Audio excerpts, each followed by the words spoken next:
Muito bem, meus queridos alunos, espero que vocês tenham ido bem nessa prova da FUVEST, que foi um pouquinho mais difícil do que o que esperávamos, especialmente porque algumas questões, se a gente não prestasse atenção em detalhes pequenos, talvez errássemos por conta disso.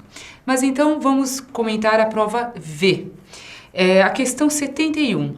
É uma clássica, já foi explorada em outras provas e é uma questão de razão. Você poderia decidir se quer trabalhar com litros por quilômetro ou quilômetros por litro e aí fazer uma regra de 3, uma proporção, está entre as mais fáceis da prova. Já a 72, ela deveria ser resolvida através de semelhança. Aqui nessa figura há 3 triângulos semelhantes e com essa semelhança você poderia descobrir as medidas que seriam importantes para se achar a área do paralelogramo que foi dado.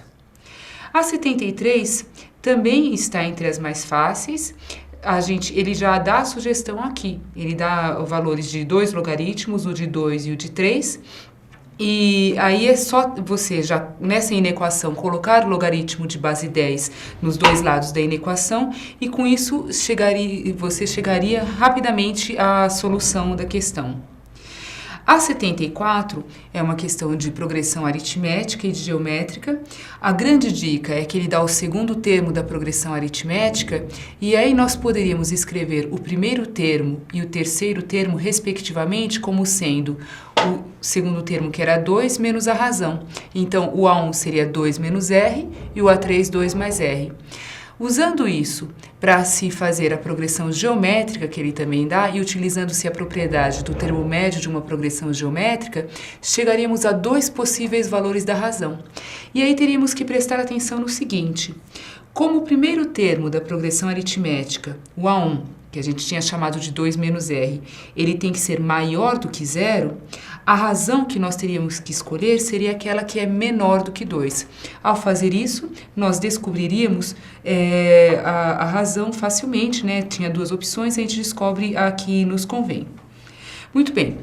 Já na 75, uma questão de ângulo inscrito e de ângulo central. Ele dava o ângulo central da figura, a gente podia achar o ângulo inscrito correspondente e com isso, tendo os dois lados de um triângulo e o ângulo entre eles, faríamos a área do triângulo que foi dado. A 76 já foi explorada em ocasiões passadas, mas ela podia ser trabalhosa. A maneira que nós resolvemos aqui no CPV e que colocamos na nossa resolução na nossa resolução escrita, nós trabalhamos com a condição de existência. Aqui ele dava uma bissetriz, então nós tínhamos 2 ângulos que eram congruentes, o BAF e o FAE. A gente pode chamar esses 2 ângulos de alfa, e o terceiro ângulo, o EAD, que completa 90 graus, a gente chamou de beta. Era possível achar a tangente de alfa, com isso achar a tangente de 2α também, e com isso achar a tangente de 2α mais beta, que é 90 graus. Mas como a tangente de 90 graus não existe, nós tínhamos que fazer essa tangente de 2α mais beta não existir. A única coisa que poderia fazer não existir era o denominador ser zero. Com isso se chegava ao resultado. É uma das possibilidades de resolver essa questão, mas não é a única.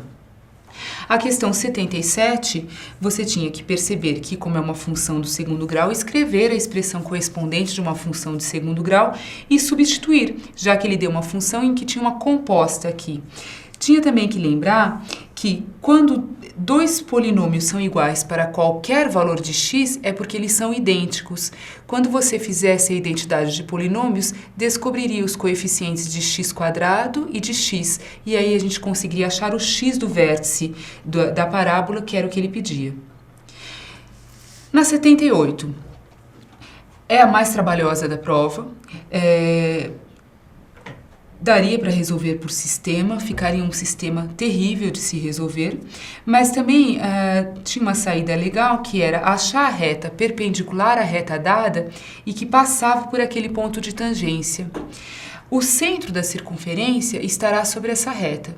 Então, nós poderíamos escrever esse centro aqui em função do x ou do y da reta. No caso, a gente escreveu como sendo o x mesmo e o y é o x mais 2.